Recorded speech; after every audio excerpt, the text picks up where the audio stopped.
Welcome to Ghouls Night Out with your hostesses, Brandy and Jody.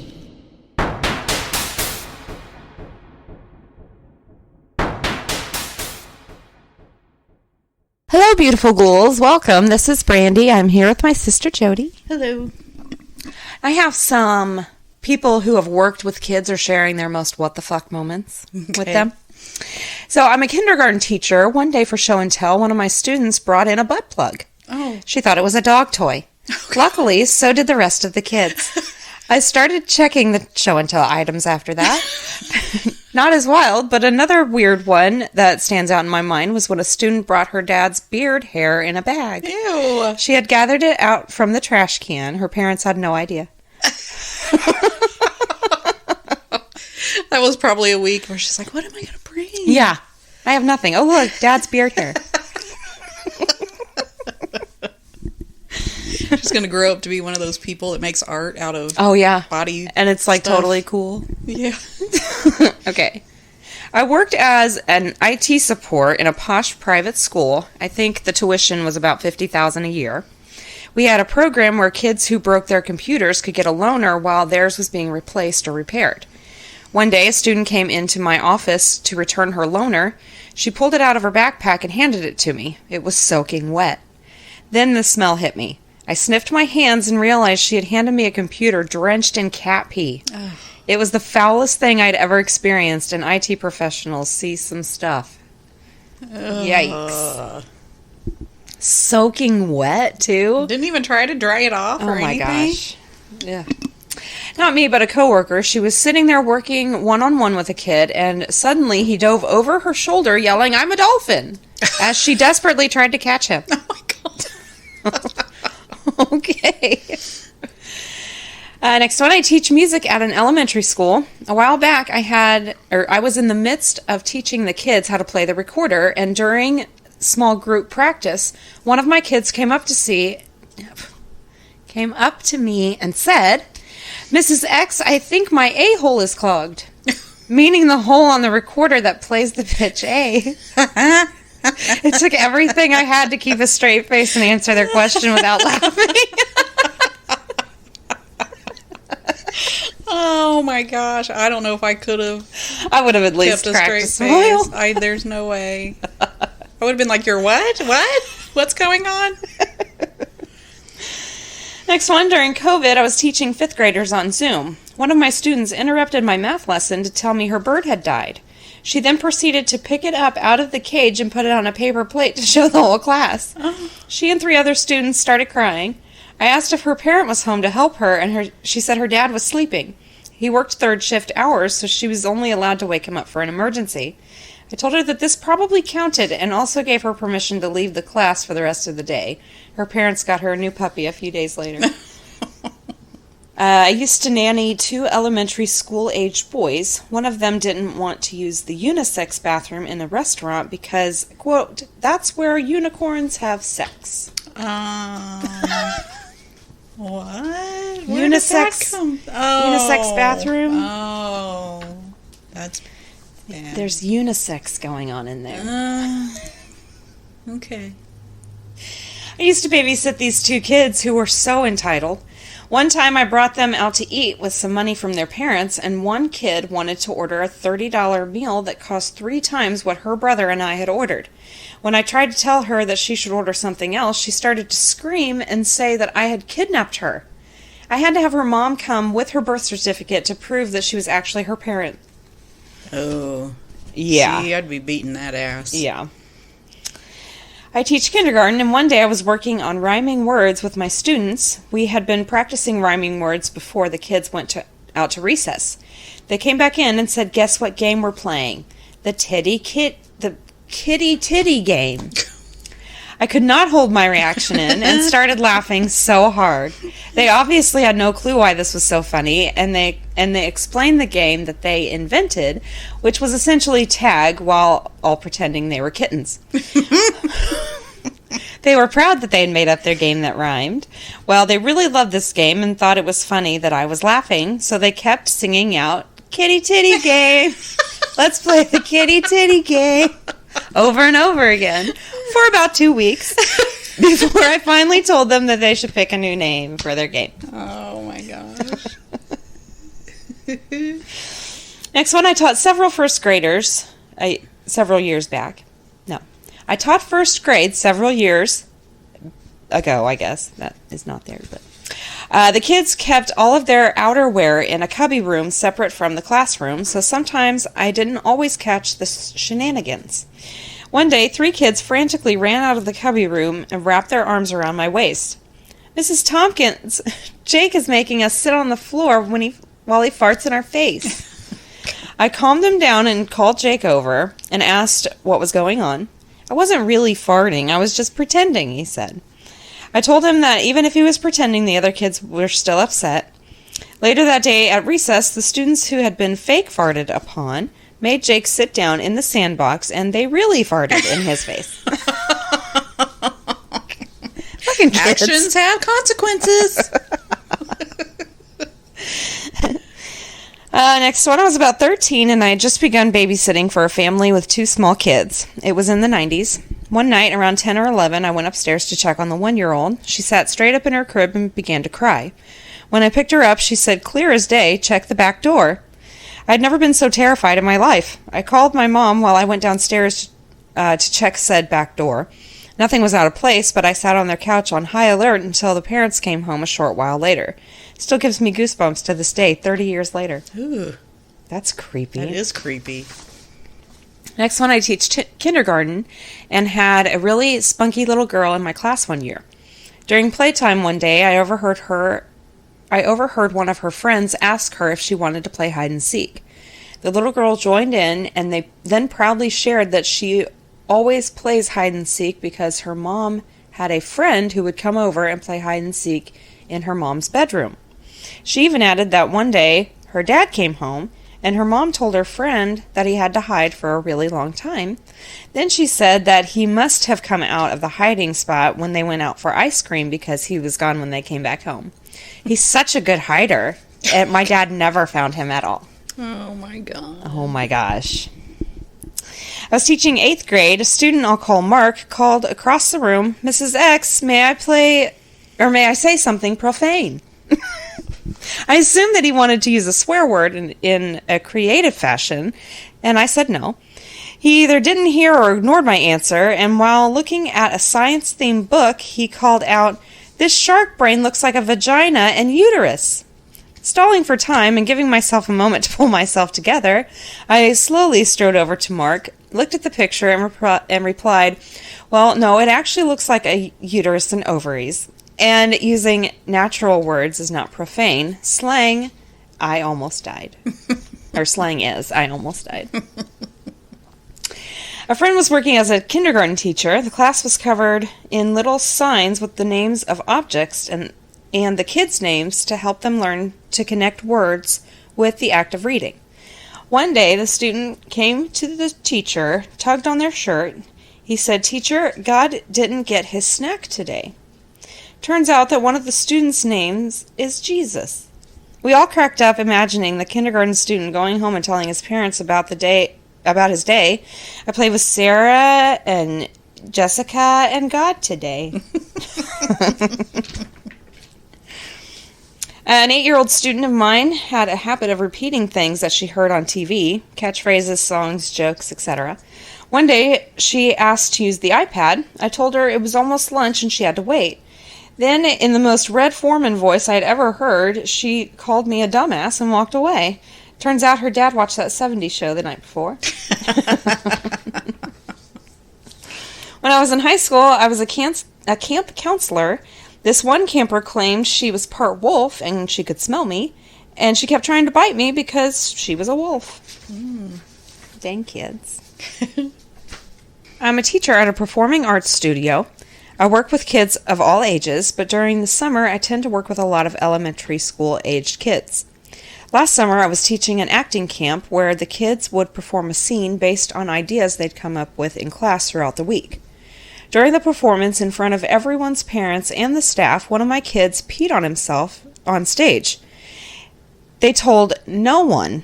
I had reminded them before the performance to go to the bathroom. Nothing. I didn't even hear it. I was in the front row, feet away from the stage, and didn't see or hear a thing until the kids cleared off the stage and there was a puddle. I had several parents come up to me and inform me, by the way, there's pee on the stage, as if I wasn't staring directly at it. It was mortifying. I wasn't able to check on the kid after, but no one was crying, and the culprit didn't mention anything to me, so I guess they were okay. Next one, a student brought a dead bunny to school. She thought it died because it was too cold and believed that by keeping it warm in her pocket, she could bring it back to life. She took it out in the bathroom during recess where she was discovered by other students who hysterically came to the office to report it. Earlier that morning, a student had told the teacher that this other student had a bunny in her pocket. The teacher, believing it was a stuffed toy or other type of toy, told her to put it in her backpack. She placed it in her backpack for safekeeping until she could retrieve it during recess and attempt the resurrection. Oh my God. I'm a daycare teacher. One of my least favorite sentences is, so-and-so took off their diaper and pooped on the floor, yet it happens twice a week. Next one, I used to be a children's librarian. At story time one day, I asked the kids if there was any song they'd like to sing. A preschooler raised his hand and asked for Funky Cole Medina. That's great. Oh, that's good. Next one, I work with toddlers and babies. A 2.5-year-old looked at me and said, "You have pimples." Oh, rude. Starting early. Yeah. Next one, a preschool teacher here. I had an intense helicopter mom, still do, but she's lightened up a bit, who was constantly checking in throughout the day. When her child started with us, we did not allow parents to stay longer than 5 minutes at drop-off because of COVID. This was my second year with this child, so they knew the school well, but they had gone on vacation for 2 weeks. Since I already knew that the mom would be constantly trying to call, I got ahead of the game and sent her emails with pictures to let her know the child was having a great day. She still called the school 4 times and fully came inside and tried sneaking in a second to check on the child, all before noon. The child was totally fine, but the mom made the day very distracting, stressful, and annoying. Yes. That's a little far. That's a little Don't drop them off if you're going to do that. Yeah. Just keep them with you. The oddest one must be the time a boy in my class urinated in a water pistol and went around shooting people during recess with it. Gross. Next one, years ago, I worked at a child care center during the summer. It was about an hour and a half before the end of the day. We put on Aladdin for the children to watch. During the scene with the dancing veiled girls with Aladdin in the bazaar, a little girl stood up and pointed at the screen and said, all excited, "That's how Mommy dances for Daddy." Oh, God. As you can imagine, the other staff member and I were in shock. I managed to tell her that was nice, and she sat down. Her mother was so conservative and dressed and demure. So, as you can imagine, after that, whenever I saw her, I couldn't get the image out of my head and had to hold back my laughter. Parents would truly be mortified if they knew the things their children told us. Oh, yeah. Holy definitely. shit. And my last one, I worked at the YMCA in their child care center. Most days, the adults would just deal with the babies and toddlers and make sure the older kids were fine. One day, we only had a few younger kids whose parents worked there. I was talking to a coworker and had my head turned my head just in time to see 2 little girls playing doctor. One was lying on the floor with a baby doll under her shirt. The other was sitting by her legs telling her to push. Oh, God. We were trying so hard not to laugh as we told them they had to play something else. When we told their moms, they both shook their heads and laughed. Yeah, those were mine for the beginning. That's cute. All right. I did, and I hope I haven't done these before. Okay. These are creepy, unexplained things that have happened to people. Just an incredible coincidence, but 2 weeks ago I was grocery shopping and I thought about a girl who hadn't come to mind in years, over a decade. We were middle school sweethearts for about a minute, and then I just forgot about her until that moment. When I got home, I Googled her to see what she was up to. Was she still hot? And I found a blog posting about an hour old from her current significant other announcing that she had just passed away from cancer. Oh, that's sad. Yeah. Have I done one before? Has anyone? Have we either? I think we've done similar ones, but just keep going. When I was in the 2nd grade, I had this plug-in, stand-up Happy Days pinball machine. Yep, I'm feeling old. If you left it plugged in, it would eventually start making sounds as it was being played. One night, I went to bed and it started making the sounds. I reached for the plug and could not find it. I jumped out of bed and turned on the light. When I did, I noticed 2 things simultaneously. It was not plugged in, and a ball rolled between the 2 flippers. I did not sleep in my bed for a week. Holy crap, that's haunted. Yeah. That's creepy. I love it. I always love those stories when something starts playing or whatever and you go to unplug it and it's not even plugged in. Yeah. Creepy. One night when I was around 12 years old, something under my bed kept tugging on my sheets and eventually fully pulled them under my bed. I sat up all night, scared shitless. I checked under the bed in the morning, and my sheets were balled up under the foot of my bed. What the fuck is that? That is creepy. Holy shit. One week, I was walking through my old grade school to get into town. Small town, maybe 1,200 people. When I turned a corner of the building into the parking lot. In the parking lot was one black sedan, nothing notable, no identifying marks, but nothing too unusual. I'm around 20 meters away. There were 4 completely white, definitely albino-looking men, bald, black eyes looking straight ahead. A moment after noticing them, they all turned and looked at me in unison. Ew. Their heads snapped instantly, and all 4 of them met my eyes. I jolted back around the corner, then slowly looked back around to make sure I wasn't seeing things. Nope, there was the car and the men still looking at me. Then I blinked, and the car was empty. I leave the way I came, take the long road into town, all the while feeling as if I was followed. I'll never forget that day, hallucination or not, it's burned into the part of my brain that helps you frequently remember all the scary shit that's ever happened to you. Okay, that's super creepy, and that's like the Mirror Men. Yeah, that's what I was thinking. Holy shit. Yeah. Creepy. I live in Stuttgart and was walking across an open area that used to be a parade area, I guess. Just kind of a wide open field. My head was down and I was looking at some of the leaves on the ground when off to my left I heard, "How are you doing?" I looked over, assuming I was going to see someone I knew, but it wasn't. Now keep in mind, I'm an atheist and have no belief in anything outside of that which can be proved. Just was worth mentioning. When I looked over, I saw a small person, about 4 feet tall. I say person because I still don't know if it was a man or a woman, child or adult. But more than anything, the clothes are what really threw me. The clothes looked as though they were made by someone who had never seen clothes before, as if some made what were supposed to be clothes. That's the only way I can describe it. Well, I answered, but quickly looked away. I started to walk away, but reason got the best of me, and I thought, "You are mistaken. Turn around and figure this out." Well, I turned around to an empty field. I have no idea where this person went, since I only walked about 10 steps. I have no idea what I saw and actually thought that I had a full-on hallucination. Nothing like that has ever happened to me before, but it was definitely an odd feeling. That sounds like an alien. Or a fae person. Well, yeah, but the clothes thing kind of made me go toward alien because... Like they don't know what they're doing? Yeah. Yeah. Well, that's true.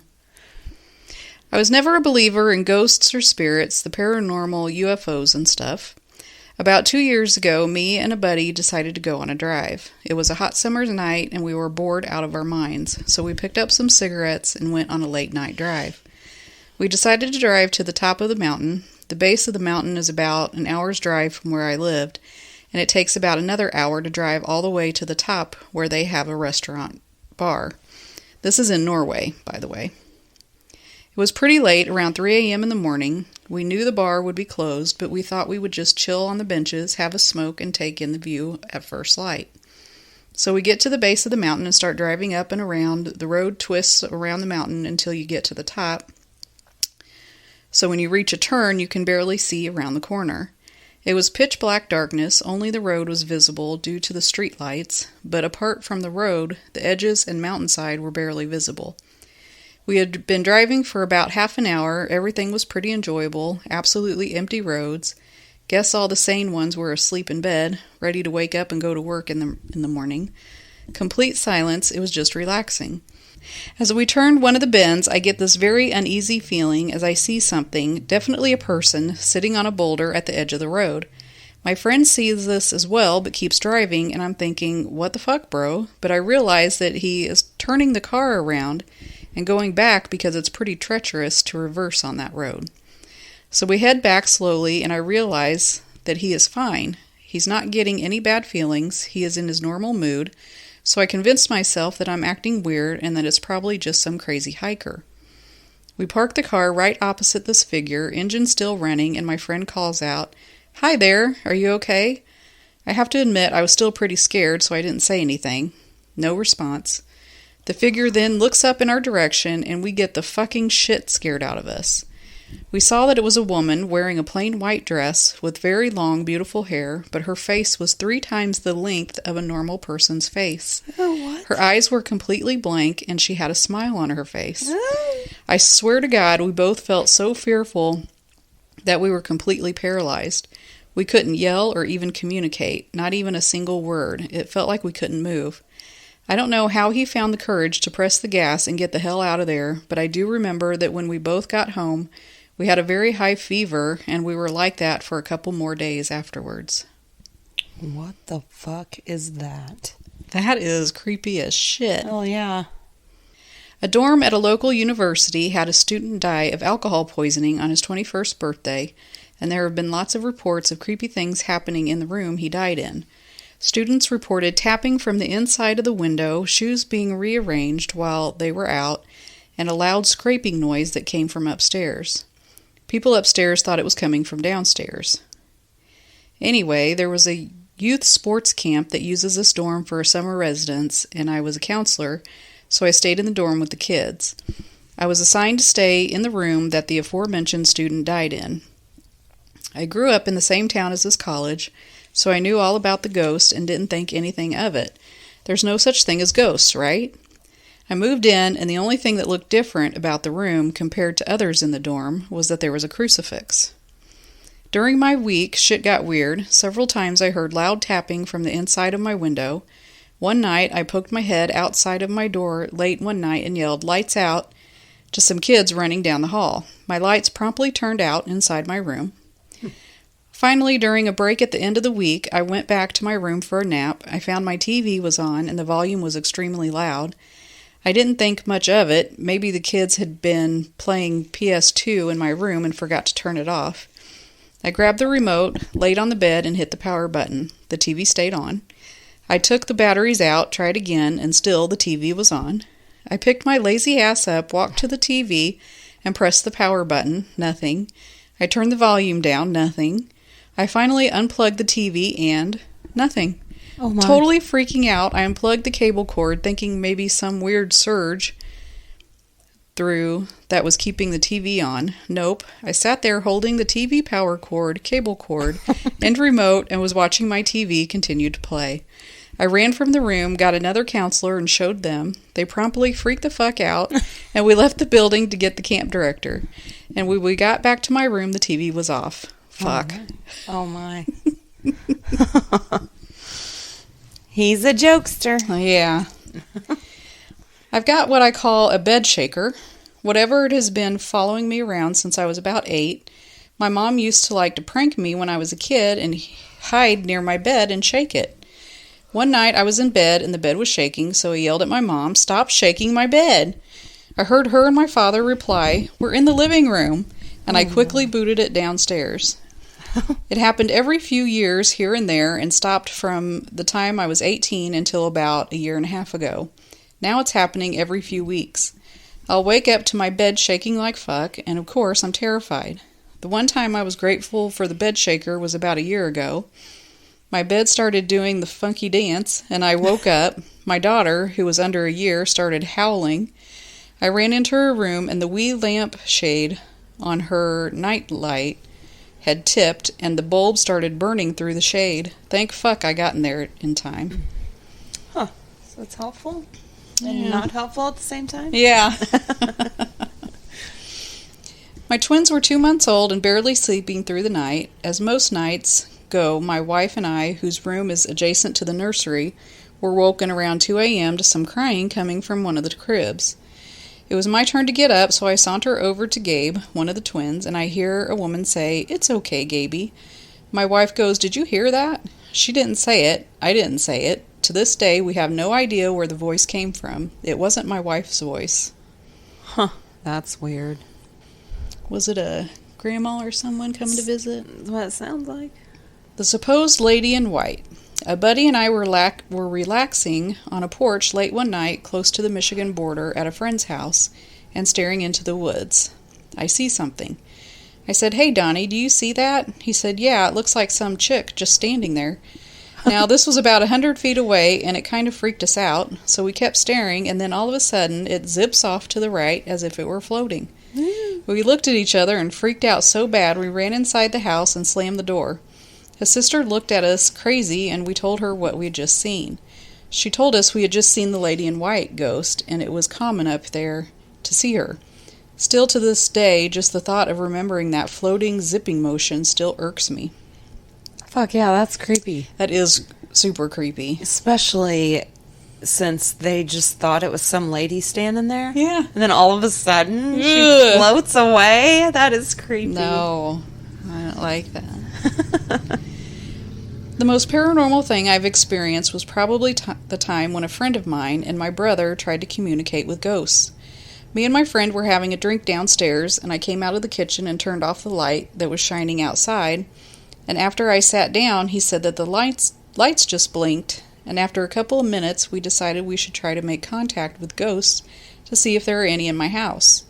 At this point, my grandfather, 3 days dead at the time, and my dog, less than a year, were the only things I knew of that died nearby.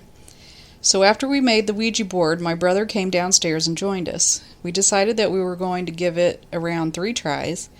First time, nothing really happened except for a little bit of moving of the glass, but that could have been easily one of us. The second try went basically the same, but my brother felt some chills down his spine, and I thought that I saw a weird kind of mist walking past the couch he was sitting on. On the third time, we heard an extremely loud bang from the side. At the time, I thought the fucking wall collapsed or something in that nature, but it scared the living shit out of everyone, and after that happened, my brother quickly turned on the light and we saw what happened. A portrait of my dog was ripped off the wall. On a side note, it was impossible to get that off with bare hands. After that, we rushed upstairs and tried to sleep. I didn't have so much trouble with it because if it's my dog, that would be awesome, but I've heard other things in the house as well, which makes me consider it. That was not a well-written story. Shadows that move, lights that go on and off, our names being whispered, a stroller rolling by itself, stuff being thrown against us, and the final straw that made us move out were scratch marks on my ex's legs that she had when she woke up and clearly were not possible with human nails. Oh my god. She still has the scars, and I have pictures of it somewhere. They look like claw marks. That last one made us move out because we didn't get any rest anymore. Holy shit. It's a lot to deal with before you move out. Yeah. One night I was in bed getting ready to go to sleep. I was around 17, living in my parents' basement. I heard someone open the basement door and start walking down the steps. It sounded like they were wearing flip-flops, which was odd because it was fairly cold outside at the time. They came down the steps, flip-flop, flip-flop, flip-flop, and then stopped. I thought it might be my brother, but he was out with friends and never wore flip-flops. I called out anyway, "Jake, is that you?" No answer. Flip-flop, flip-flop, flip-flop, walking toward my door. "Dad? Mom?" No answer. The knob on my door started to move. No dice, it's locked. There was an audible, disappointed sigh, then flip-flop, flip-flop, flip-flop, away from my door and back up the steps. I was straight up scared. I grabbed a baseball bat and went out to the living room, dividing the bedrooms. Nothing. No one in the bathroom, no one in my brother's room, no one on the steps. We had 2 phone lines at the house, so I called my parents' line. "Dad, did you see headlights come up the driveway or hear anyone come in the house?" He hadn't. "Did you or Mom just come downstairs wearing flip-flops?" What? No, go back to bed, son.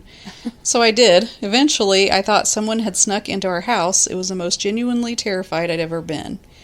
Not until the next day did I realize that 1 year ago to the day, my cousin had taken his own life. I was one of the last people to talk to him, and we'd made plans to get together to catch up. He wore flip-flops almost every single day. Aw. He's coming to visit. This happened about 6 years or so ago when I was in high school. Near the end of the fall before Christmas break, when there were a lot of projects due, the school had an art night for students with art, music, drama classes that needed extra time to prepare for their big projects. It was half intense study time and half everyone just spending time together talking or goofing off. It would last from about 7 p.m. to about 1 a.m. or 2 a.m., depending on how tired the teachers got. By this time, it was about midnight, and most people were either done with their work or given up for the night, so a lot of people were just talking or working on their own things. A couple of the photography students were just taking pictures for fun and developing the film. Yeah, they used film for the class. Most of these photos were your typical stupid high school kid photos of girls making stupid faces at the camera that they would, of course, put in the yearbook, because they were also in charge of that. Suddenly, there are 2 loud, sharp screams from the dark room, and 2 girls come running out, babbling nonsense and crying. We all try to figure out what is happening, and the teacher comes in to calm them down, too. They explain that they were developing the photos, and one of them had a ghost in it. Of course, we're all curious, so we go to the darkroom to check it out. The teacher pulls the photo out of the chemicals and sees a picture of them that they had taken while running around the Old Hill building, as it was called, an old stone building with a couple classrooms and a big storage basement. Also, the oldest school building still in use in the state, of which the school district bragged about for some reason. The 2 girls are leaning against the banister to the second floor. Behind them, seemingly out of nothing, is very clearly another girl's face, mouth open, staring at the camera, fading out to the rough shape of a body. It says, edited for accuracy. They weren't making kissy faces after all, now that I see the original again. To be honest, the rest of us thought it was awesome. We were trying to figure out what had happened. It didn't look like the girl that had taken the picture. There weren't any reflective surfaces. The girls claim they didn't do it on purpose to freak people out. We looked at the film, and you could still sort of see the face, so they developed another one, too, just to see again. Exactly the same. One picture the art teacher locked in his office to show off on Monday. The other was passed around the rest of the night and eventually given back to the girls. Come Monday, things got even more strange. The girls were freaking out again and showed the art teacher their copy of the photo. The face was gone. Again, suspecting foul play, he got the photo from his office and was shocked to say the face was also absent in that photo. Everyone was in uproar at this point with how crazy creepy the whole thing was. They decided to develop yet another photo to see what happened, but when it came out, nothing. No face, not a trace of it. Nada. The art teacher confirmed it was still the original film because of the rest of the photos on it, and was befuddled by the whole ordeal.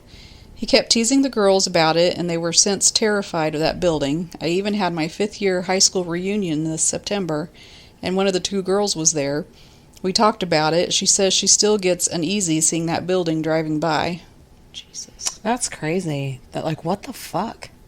Why would it be gone? I don't know. Did the ghost, cover its tracks? That's so weird. Maybe it was just something... Well, no, they did it twice. And it would still be there. Because I thought about, if it was some sort of a... What do they call it? A matrix thing with your eyes. But you would still be able to see it whether it was actually a face or not, Yeah, well, I was thinking maybe, on that photo there was... maybe a drop of something got on the photo paper or something. But they did it twice, so... Yeah. It's not going to have a weird spot on both of them. And it still wouldn't be gone. Yeah. That's so weird. It's weird. My grandmother murdered my grandfather, pushed him into a doorknob. Oh. We wouldn't think this, except that the night before he died, she called the entire family out because she said she was worried about him. When we got there, he seemed to be in as good of health as he'd been in the last 5 years. But the next morning we got a call that he had fallen in the bathroom and hit his head on the doorknob. Note that she had been torturous and cruel to him for the entire marriage, but especially the last 5 years or so before his death. In the hospital, the doctor shared his concerns that her story didn't really make sense, but we didn't really want to see her in prison at 72, so we just let everything slide. Fast forward to the day of the funeral. As my grandmother is leaving the house, there's a dead rattlesnake on her doormat. Weird enough, but that shit happens out in the country. She calls my uncle and he gets rid of it. On the way to the hospital, her car breaks down, and 10 feet in front of the car are 2 ravens eating a dead rattlesnake. Weirder, but still within reasonable coincidence standards. When she returns to her house after the funeral, there's another dead snake on her front porch. I think this one was a rat snake. But at this point, it's getting pretty fucking weird. She calls my uncle again, and he gets rid of it. Then the next morning, she walks outside to get the paper, and there's a fucking buzzard 10 feet in front of her porch eating a dead snake. According to her, it just stared at her for a couple of minutes, then flew off. We all hate her at this point, but I remember her telling the story and seeing the look of fear in her eyes and having any remaining doubt that she had killed my grandfather removed. I'm an atheist, and I think it was all just an amazing coincidence, but thinking about it still kind of gives me the willies. That is crazy. I think that's fucking great. It is. Huh. Think she was being called a snake? It sounds like it, yeah. I was pet sitting for a client that goes to the vet clinic and I worked at. I was to stay overnight and basically just live there while they were gone. No big deal. I pet sit on a regular basis.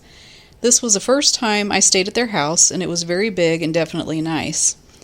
The day went by fine, and then night came. I was told to sleep upstairs with the lab. When it was time for bed, she did not want to go upstairs, had her tail between her legs, and was whining. This had me a little nervous, since she normally sleeps upstairs with the owners. After 5 minutes of trying, I finally get her up. I went to the bedroom and climbed in bed.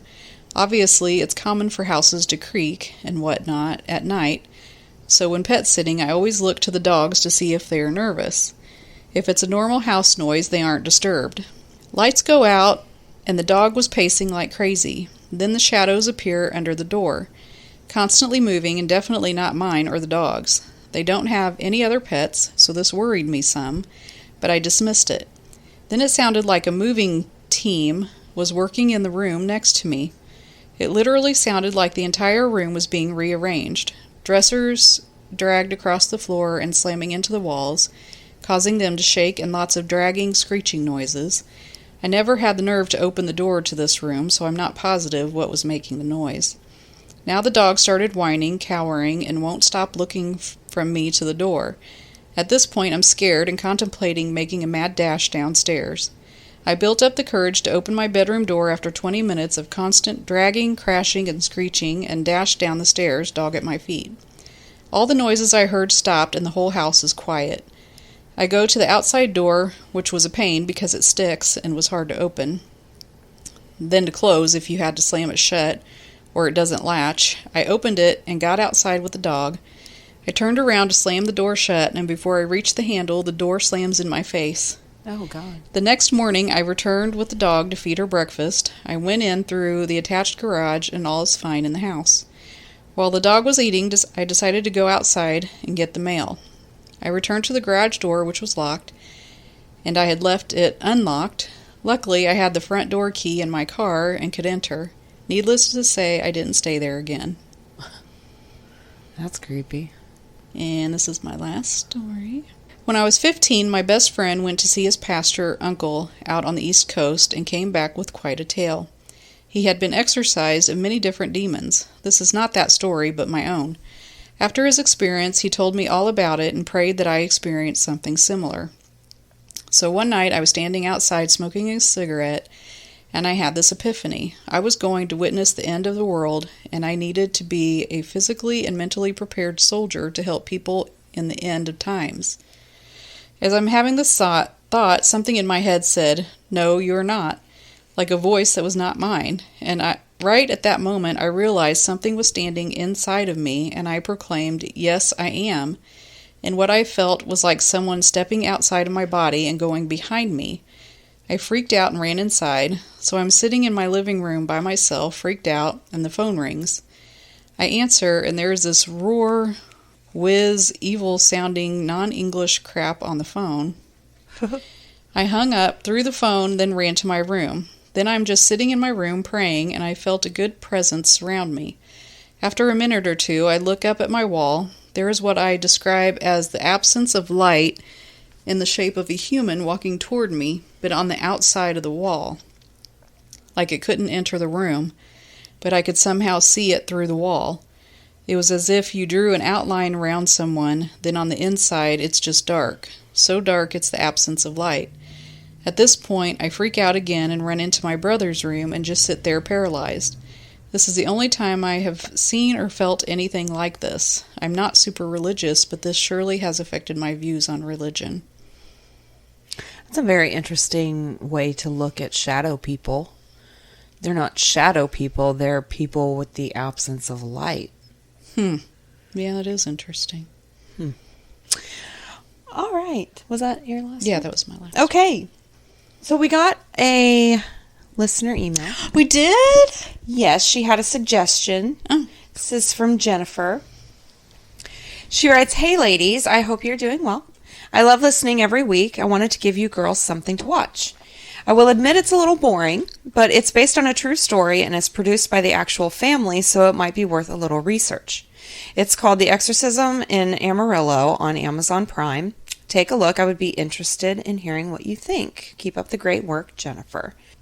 So, since she said it was a little boring, I was, a little concerned because what you guys might, I don't know why you would think about it, but when I pick documentaries, I have to worry about how it translates into a podcast. So, she said it was a little boring.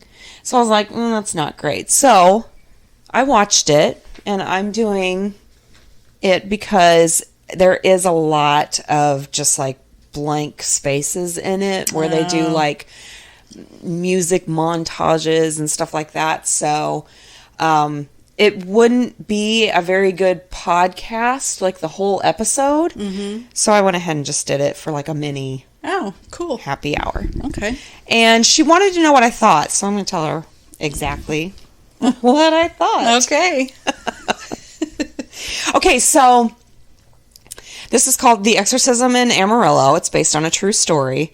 This is not a documentary. Okay. It is it's basically a long reenactment. Oh, Literally. okay. Think of the acting. Everything about it is a reenactment. Very bad. Very bad. It's very, very bad. Okay.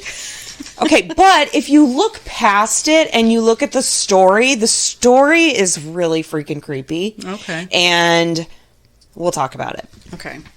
Okay, so the impression that I got is just a normal woman. She lives on a farm. Portrays her doing farm work around the house. She's actually literally petting flowers, which is weird. She picks a dandelion and smells it, which I thought was funny. Okay. Do dandelions smell? They have a smell, but it's not good. Oh.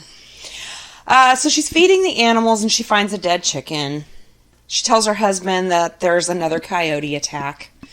Her husband is in the military or army, something, and he gets deployed to Iraq. He tells her that he has to go for a year, and she's kind of aloof about it. Starts talking about watermelon. She seems out of it already, but she starts crying, so I guess she's not happy about him leaving. Lots of fluff, needless camera work, super creepy family time footage.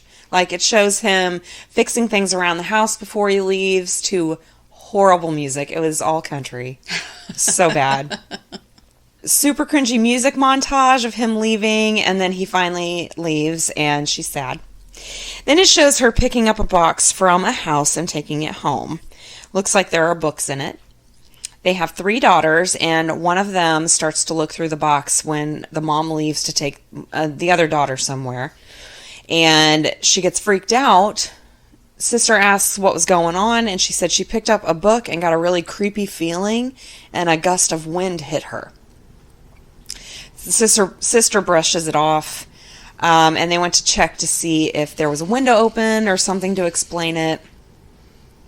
Then they hear this weird noise, and they both yell, "The cat," and run out. They get the cat. The cat's scared. They keep hearing noises, and they think they aren't alone, but they don't want to bother their mom and worry her any more than she already is. So she brings home this box of books, and they get a creepy feeling by it. Mm-hmm. Then the dad sends them a book and a video saying he loves them and misses them. It's corny as fuck. Then we see the mom doing some laundry. She hears a knock on the door. She looks out, no one's there. Also, she makes sure it's locked and goes about her day. Then they show that she has a gun next to her bed, and it shows her waking up around 4 a.m. and seeing that things are moving around the house. The chandelier was swinging, etc. So, like, creepy stuff. Then the doorbell rings, knocking again. She looks, nobody's there, so she gets her gun. She looks outside, again, nothing. Then she looks like she might be getting paranoid, and she's carrying her gun around with her all the time, like she's sleeping with it. Then she's standing in her yard staring. They show her picking vegetables, pruning vegetables, raking. Then another cringy music montage of her slowly moving around the yard. They did that a lot, and I think that's why Jennifer was like, "This is super boring," because it was a lot of like stuff like that. Like it like they had to make it longer. They were or trying, something? yeah, they were trying to make it a movie, which I totally get. You know exactly what they were trying to do. You know, you see it, and she did say that it was the family. I didn't really look into it at all. I just watched it, but yeah, they were trying to make a movie out of it. So then one of the daughters asked the mom if she had ever gotten the feeling that someone was watching her, and she was like, "Yeah, why?" And tells her that every night when she's trying to go to sleep, she gets that feeling. And she says that it's just because your dad isn't here, so we feel a little bit more unsafe than normal. And that makes the girl feel better. And then one of the other daughters tells her that her room is cold and says that she will look at her window. Apparently more cringy footage of her walking around the farm. Then she's cooking, and it's storming, and some bread gets thrown off the counter.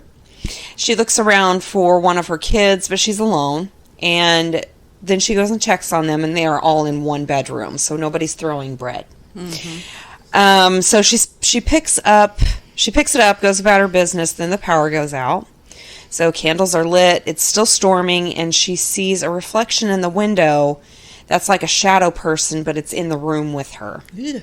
And she starts saying, "Get out." Like she's screaming at this thing to get out, but it follows her around, and she sees it again, runs in the room with the girls. Really bad acting. So she goes and looks for flashlights, and things start to get confusing. So while she's looking, she finds one, then sees the shadow thing again.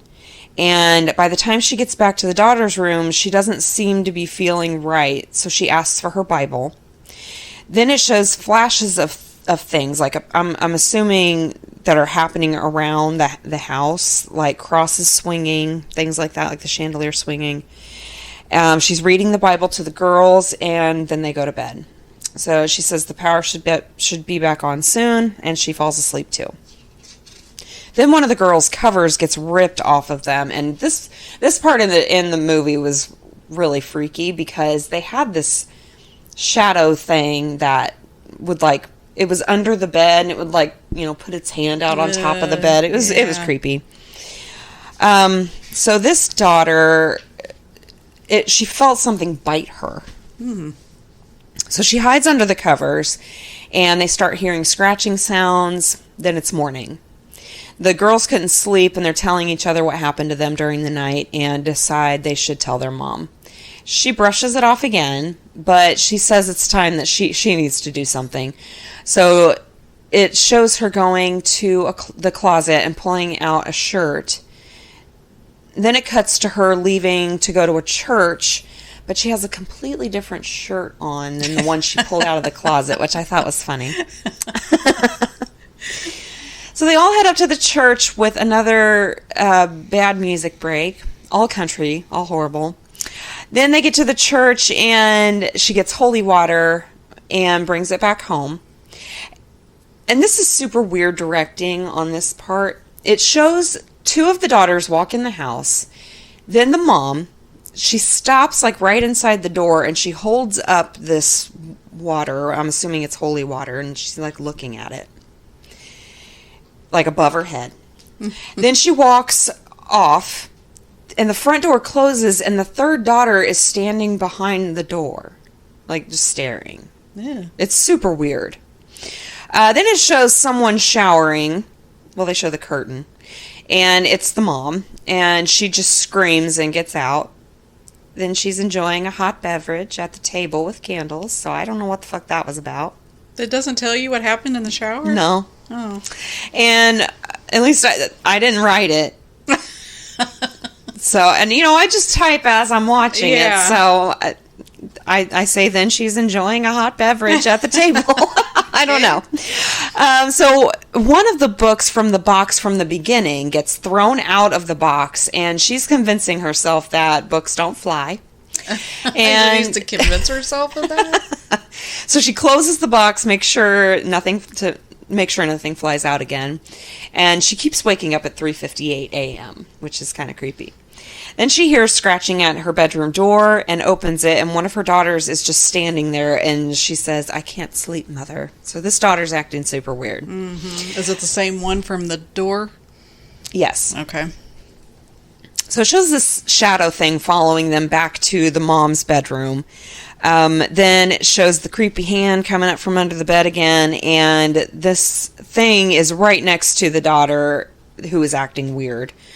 By the way, this has no names in it at all. Like, nobody has any names. They say one name, and that's later. So they're just talking to each other as people normally would talk. You know, you don't really say anyone's name. Yeah. So then this daughter starts screaming. Mom runs into the room and she tells her that something bit her again, and that there's a big pumpkin man in her room. And the mom is just like, "Oh, you had a bad dream." You know how that happens. And she stays with her mom that night. That does not happen. No, pumpkin men do not visit normal. No.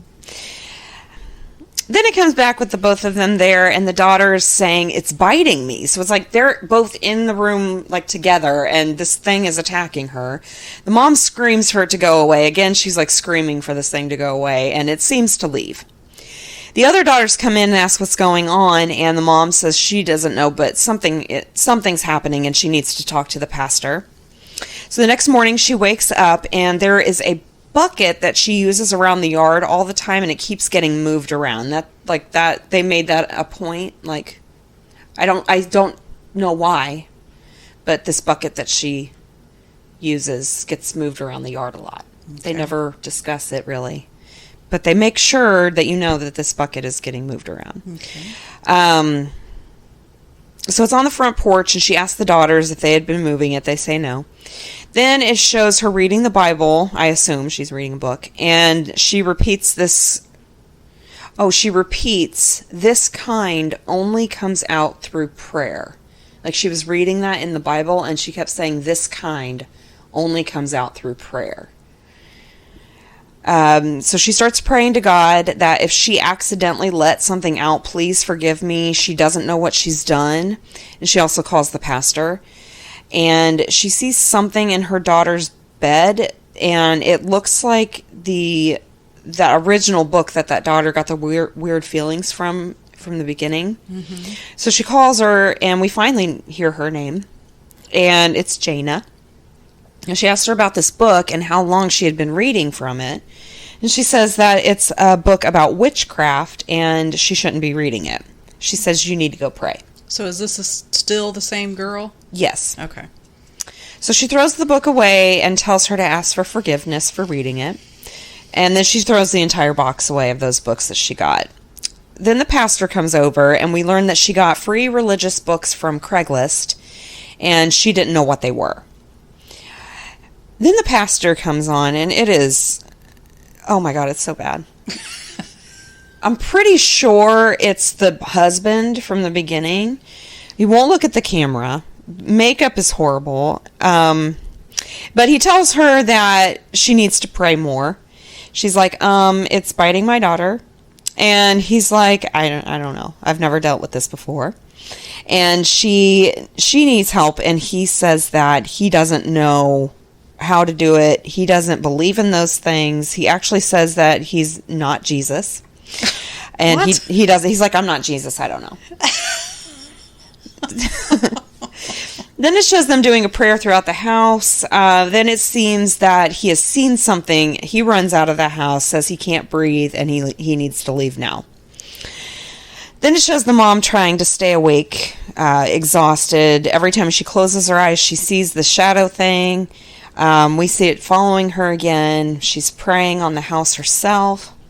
Shows lights flickering, doorbell ringing, something pounding on the door. It's super creepy. Like, again, if you actually look at the story behind all of this stuff, like the bad acting and the music and all that crap, it's a really creepy story. And if it actually happened, like, that's creepy. Mm-hmm. So the girls can't get out of their room to help their mom. They're, like, locked in there. Then she opens the door, and it's the husband. The girls run down the stairs, and she tells them about what's happening in the house. Such bad acting, I say again.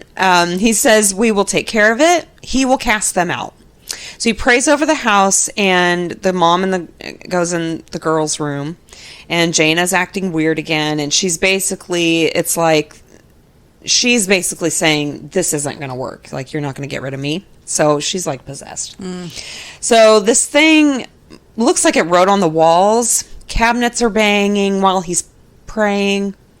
Then it shows Jaina laughing uncontrollably, and everyone is like, what the fuck is happening? Then the mom puts holy water on her. She screams that it burns, so they start praying on her. Then she calms down, and it seems to be her again. Then the husband prays on the house, and I swear he did this for like at least 20 minutes. Just 20 minutes of him saying the same thing over and over and over again. Tells the evil they aren't welcome and get the fuck out, basically. So that was it. That was the movie. Again, it was terrible. But if we look into the actual story, I'm sure, like she said, if we researched the story itself, it would probably be pretty creepy. Now, this is my favorite part. It actually really pissed me off.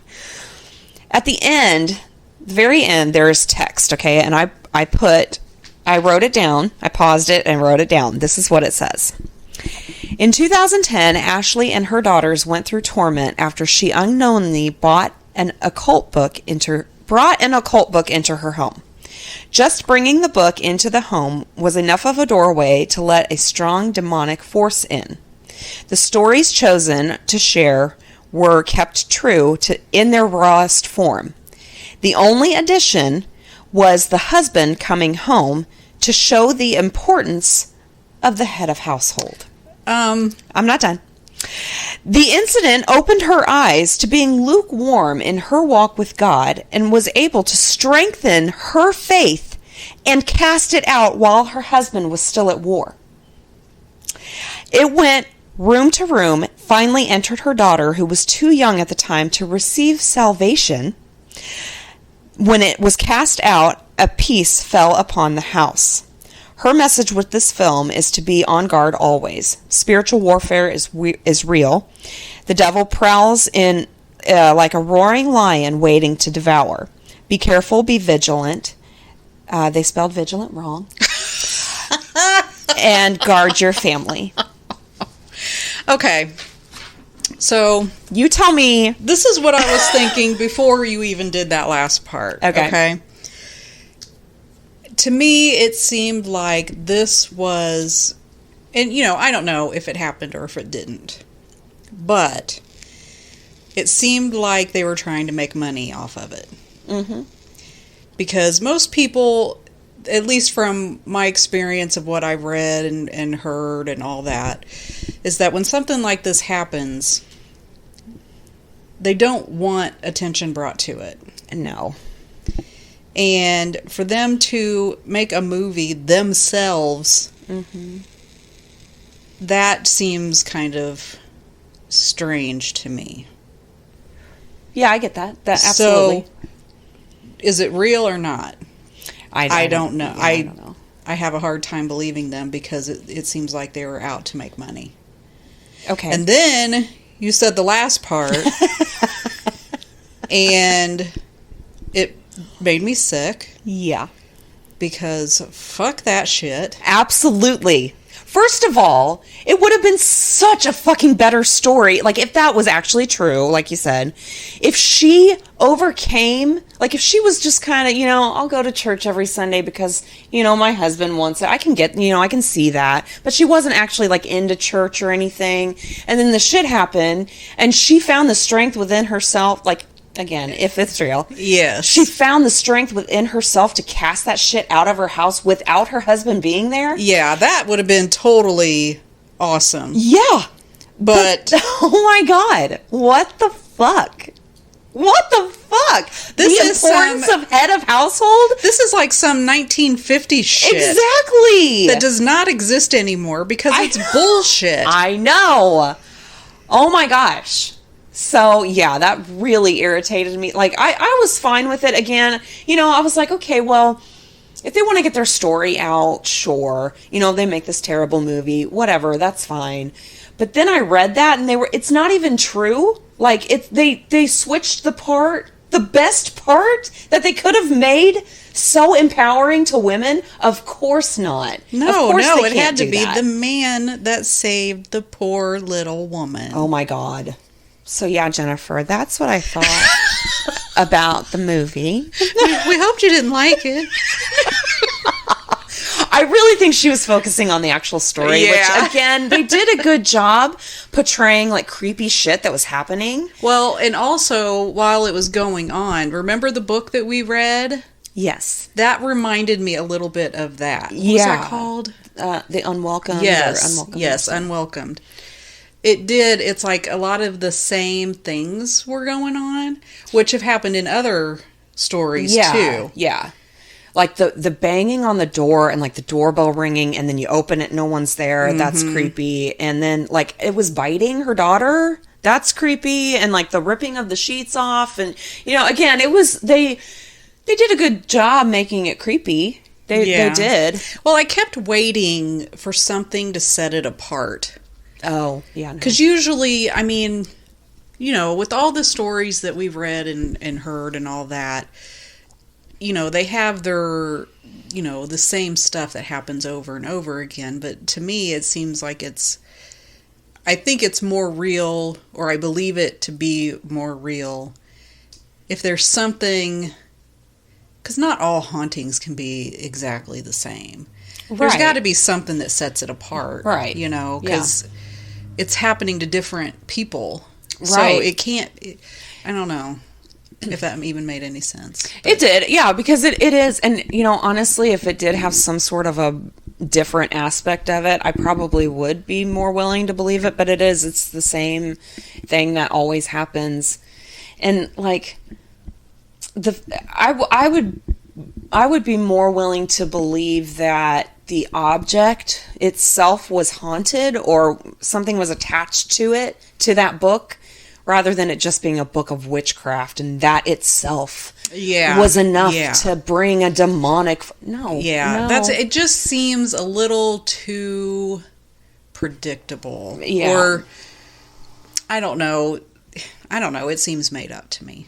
I get that. I get that. And like you said, a book of witchcraft. Come on. I know. It would have been, if it was a book, a Winnie the Pooh book, or something like that, it'd be like, oh, that's weird. Yeah. Yeah. Why would But no, it's like this, horror movie trope.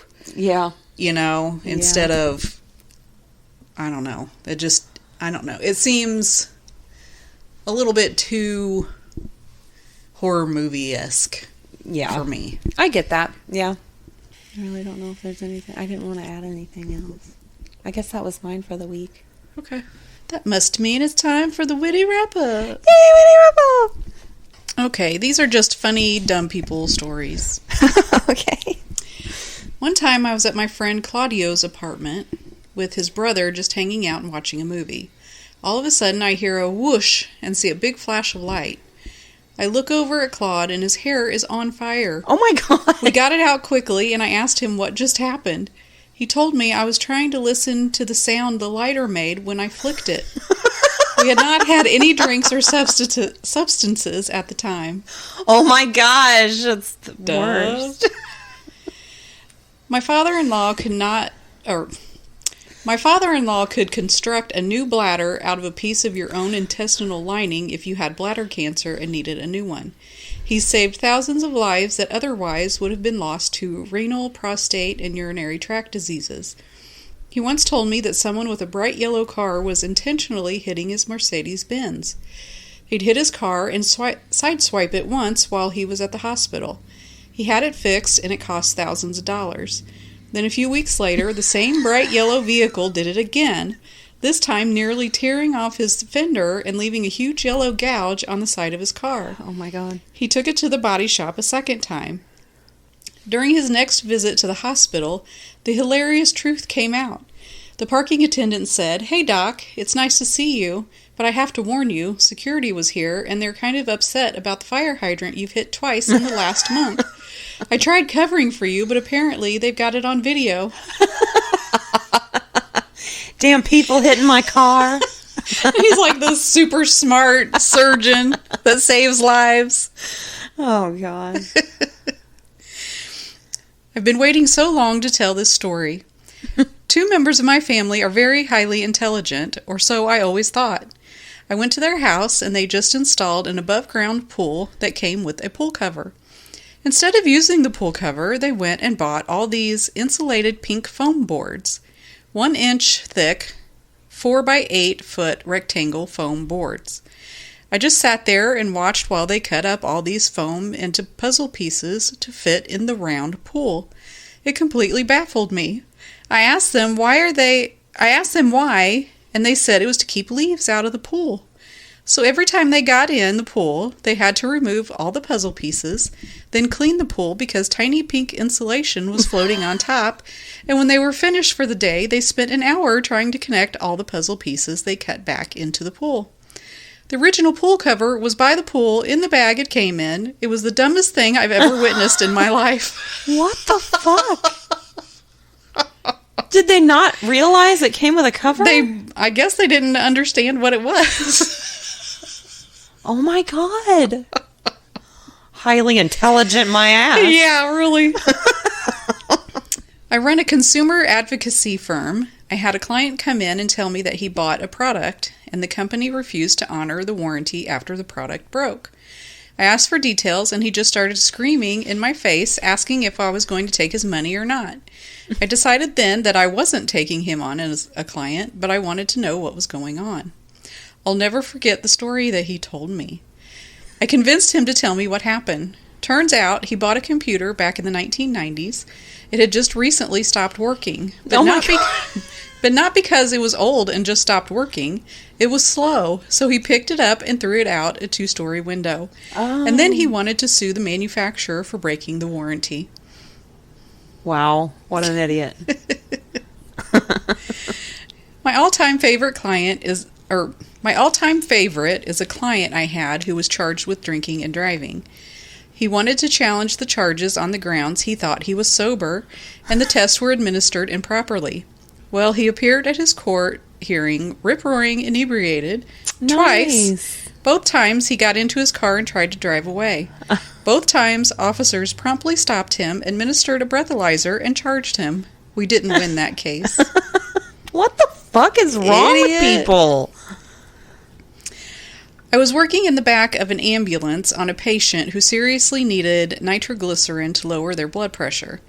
I told him, before I give this medication to you, I need to triple check that you have not taken any ED meds in the last 72 hours, like Viagra or Cialis. If you have, and I give you this nitroglycerin, your blood pressure could drop dangerously low. I then asked him, have you taken any of these meds? The tone in his reply made me suspicious. Oh no, never. I asked him again to confirm, to which he replied, "Oh yes, of course I am." I ran through the list of potential harmful side effects again. Again, he said, "No, never." I was annoyed, but I carried on with it. "Okay, hold this pill under your tongue." Then he asked, "Does generic Viagra count?" Does generic Viagra count? Oh, no, you'd be fine. Oh my God. My father-in-law is very intelligent. I bet. He taught himself how to solve a Rubik's Cube without looking anything up and is generally a genius in math, logic, puzzles, what have you. But here's where all logic leaves his body. He believes dinosaurs couldn't be real because they would be too big for their skeletons to uphold their weight. He has lots of other really stupid ideas because he is so intelligent he thinks he can just reason himself into correct conclusions without doing research or adhering to scientific process. That's called a dumbass. Yes. I wouldn't No, not a put genius. the word intelligent in a description of him at all. And I'm sorry, but just because you can do math And solve a Rubik's Cube? does not mean you are a genius. No, no. Common sense is so much more important. But no, he solved a Rubik's Cube all by himself without looking anything up. I'm sorry. I just, no, no, no.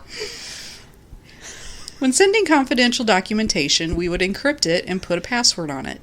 It's common practice to send the document and the password in 2 separate emails. I got a message from this guy saying he couldn't open the document I sent him. I asked him if he had used the password. He told me yes, it said there was an error. So I started digging deeper and asked, "What password did you use?" He told me I just hit OK and it said that I had the wrong password. At the moment, I knew something was fishy. "Wait, so did you type anything in?" He replied that he didn't. So I asked if he could use the password that we provided him with. He said, "I don't think it would work," so I deleted the email. He's smart. My 9th grade English teacher tried to suspend me for saying debris the correct way. She claimed Oh my God. it was pronounced debris. No, no. She, I kid you not, sent me down to the principal's office with a note saying that I willfully disagreed with her and should be suspended for disrespecting an elder. Go fuck yourself. The principal, who was already a pretty cool guy, had me sort mail for an hour. When the hour was almost up, he and I went up to the room, interrupted her lecture on whatever it was we were studying, and calmly destroyed her. Yes. He said, "The word is pronounced the way my name said it, not debris. Debris. Please remember this next time, and if you want to excuse yourself from this school for a week instead of my name, getting suspended for a week." She was absolutely mortified, and to this day, when kids who were in that class run into her, they call her Miss or Mrs. I don't know if she ever married or not. Debris. Mrs. Debris. What the fuck? Seriously, what? Seriously, what the fuck? Stupid. And she was so obviously wrong. Like, what? What is wrong with people like that? Has she never used the word debris before? Or heard it? Whatever. She just wanted to so badly, like, be... It's a power trip. Yeah, that's exactly Disgusting. what it is. I used to sell paint. A woman came in saying she wanted to paint her fence. I gave her advice and explained to her how to prepare the surface. Then she asked, "Do I need anything to apply the paint?" I told her she needed a roller or a brush. Her response left me in disbelief. "Oh, I can't just splash the paint on the fence?" She was completely serious. What? How would that even work? I know. I have no clue. What? I can't just splash it on? Was she going to take the paint can and, like, throw it on there? That's what I picture in my head. That's the only... How else would you splash it on? Put it in your hand and throw? I don't know. What an idiot! I used to work at a call center for a large bank. A customer phoned in while he was in one of the branches and said the queue was too long, so he wanted me to help him. I asked what his query was, and his response caught me off guard. He said the ATM was broken and he had to withdraw cash. I asked him how I could possibly help him withdraw some money from the bank over the phone, and he said, "Why can't you just fax it to me?" Aww. Doesn't work like that. I could fax you a picture. Yeah, I can fax do it. you Sure. much good, though. I mean, yeah, we can. This is what it would look like if you had it.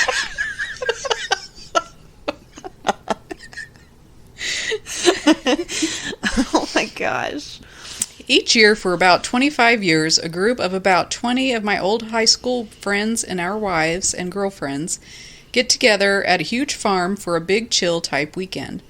One weekend morning, one of my friends was the first person up and decided to make toast and coffee for himself. His bread got stuck in the toaster and he was about to try and pry it out with a metal kitchen utensil. Knew it. A girlfriend of one of my other friends who had just met my friend with the utensil late the night before and really didn't know him, walked into the kitchen and saw what he was about to do and said, "Stop what you're doing now! It doesn't take a rocket scientist to know that you can get electrocuted using a metal utensil in a toaster." But here's the twist. My friend with the utensil just happened to be a NASA rocket scientist. Shut the who fuck up. monitored the space shuttle launches. Needless to say, he was more than a bit chagrined. Oh my gosh. Oh my god. See, I'm convinced that actual book smarts and common sense don't happen together. Oh, You yeah. either have one or the other. Yeah, I And that totally dude- agree with that. That dude had book smarts. And that's it. Holy shit. Oh my god. Oh, yeah. That's she shouldn't have stopped him. Oh, no, Natural stop it. selection. Survival of Survival the of the fittest. fittest, baby. But then who would fix our shit? We could figure it out. We have common sense. We might not be able to go to the moon without this guy's help, but I think we'll be okay. I work at a Subway. We were out of lettuce, which was a problem for this one guy whose entire enjoyment of his sandwich revolved around lettuce. I told him we didn't have any, so he asked if I could go in the back and cut more up. I told him we don't cut it up and that it comes already shredded and packaged, and reiterated that we had no lettuce anywhere in the store. That's when his face turned red. He gave me an annoyed blank look and asked, "How can you open your store if you don't have all your product?" He couldn't understand that we ran out of items because people like him came to eat the food and that we weren't about to close the store over a missing topping. That was it. That's just entitlement. Oh, yeah. Definitely. Okay, so this is my sister-in-law and her live-in boyfriend. He's a lawyer, and she's like a higher-up at a company making lots and lots of money. They get into their vehicle one day, a check engine light comes on. So instead of reacting like a normal person, they immediately get out and call a cab because the engine is broken. Oh my god. Oh, That was it? That was it. Wow. Okay. Pretty stupid. I worked at Wendy's through high school and part of college. One day, a man in his 50s wearing a bright magenta suit walked in and ordered a burger. I asked him, "Do you want a combo or just the sandwich?" He asked me, "What is a combo?" I explained to him that it was a sandwich with fries and a drink, but somehow he didn't understand. He looked at me blankly. I started to get annoyed. He said, "I want fries and a drink, but what is the combo?" We went back and forth on this for almost 5 minutes. I don't even remember if he ever figured out what a combo was or if he ended up getting it. What the fuck? However, I remember seeing him 2 weeks later in a different city at my other job training political canvassers. He was wearing the same magenta suit. I was in such shock that I just stared at him, saying nothing, thinking, it's the combo guy. How is that hard to understand? It's either just a sandwich or it's a drink with fries and a sandwich. with the fries and the, yeah. That's called a combo. Yeah. It's not that usually hard. A little cheaper. Yeah. I work on a golf course during the summer. The area had lots of poison ivy. 2 of my coworkers were instructed to weed a river edge area. If we encountered poison ivy, we had to either stop what we were doing or go get full suit protection with respirators. When I walked up to check on them, my blood ran cold. These guys were weed whacking in the thickest poison ivy field I had ever seen. Oh my God. They had no protective suit, glasses, or respirators on. I rolled up and noticed what they were doing and pointed out all the poison ivy everywhere. They were aerosolizing? Is that right? That's what it looks like. The plant's oil. They both ended up in the hospital on steroids to prevent them from dying because of the oils they had inhaled. Yeah. Oh my gosh. My aunt is a civil suits lawyer, and usually everything is settled out of court, so she mostly just does paperwork. But she has had a few cases go to trial, and this is one of her absolute favorites, and one of the dumbest suits I have ever heard. A middle-aged woman is shopping in her nearby dollar store. She comes to a wall of hanging toilet seats. You know the really nice toilet seats you buy at a dollar store? She's looking at the toilet seats and proceeds to remove one to further inspect it. Somehow, one of the seats just above the one she removed falls and hits her in the head, so she obviously goes to the nearest attorneys to sue the store for gross negligence. She could have been seriously injured by this falling toilet seat. Details come out, and there was already a sign on the toilet seat wall telling customers to ask for assistance before removing anything. Workers' witness testimony says there is very little chance this woman missed the sign. Honestly, from the details, it sounded like this woman was just looking for some free cash. Yep. But my aunt's job is to win the case, no matter how stupid or frivolous. Somehow, she got a jury to agree the store was at fault. The woman actually won $10,000. Oh my God. The case and arguments got published in a monthly journal on trials because it was just so entertaining. And that's the story of why your local Family Dollar has a glass case around the toilet seats. Oh my gosh. That's funny. I used to work at a fine jewelry kiosk in a mall. Our jewelry included gold bracelets and necklaces bonded to sterling silver rings with cubic zirconia gems, gold engagement rings with diamond chips clustered together rather than one large diamond, etc. I had a lot of regulars, and this one particular woman would come in often. Every time, for every item that she was interested in, she would ask the same blood-boiling question: "Is this real?" I explained what bonded meant and how we didn't sell diamond rings for $25, but that the rings were indeed certified sterling silver with synthetic gems. I gave her information like this repeatedly, day after day, and she would follow up every explanation with, "Okay, but is it real?" Oh my gosh. Yeah, I wouldn't be able to handle that. No, I would end up losing my shit. My best friend in high school had a little brother that scored 1550 or something ridiculous like that on his SATs. His parents were ecstatic when he told them, but their joy turned into disbelief when he said, "Yeah, it would have been a lot easier if I would have remembered to bring a calculator." So they made him retake the test with a calculator, and he aced it.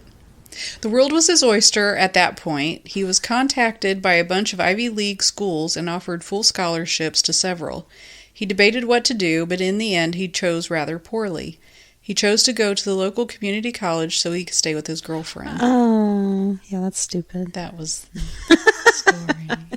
I don't understand it. Well, he was obviously smart, but dumb when it came to girls. Yeah. This is my last one. Back in the mid-90s, I was trying to purchase a difficult-to-find part a customer of mine needed. I finally found a place in New Jersey that had it. When I told the woman on the phone that I needed it shipped to New Mexico, she informed me that they didn't ship out of the country. I said, "Not old Mexico, New Mexico." She countered with, "Yes, but it's still Mexico, and we only ship inside the United States." Oh my God. After a facepalm moment, I spent some time explaining that New Mexico was indeed a state, where it was, etc. Even after that, she said, "I've never heard of it before, and I can't see why they would name a state after another country." Oh my God. I guess the fact that she was in a state named after part of another country escaped her. I told her to just check with someone else in the office. So she put me on hold for a while. When she got back on the phone, she said, I was told that we can make an exception to Oh my our God. shipping policy for this order. Are you fucking kidding me? Bullshit. That's all I got. All right. Thank you for listening. We appreciate it. Send in your stories. We need them. ghouls.nightoutpodcast@gmail.com, or you can send in suggestions. Rate, review, and subscribe wherever you listen, and we will talk to you next week. Later. Bye.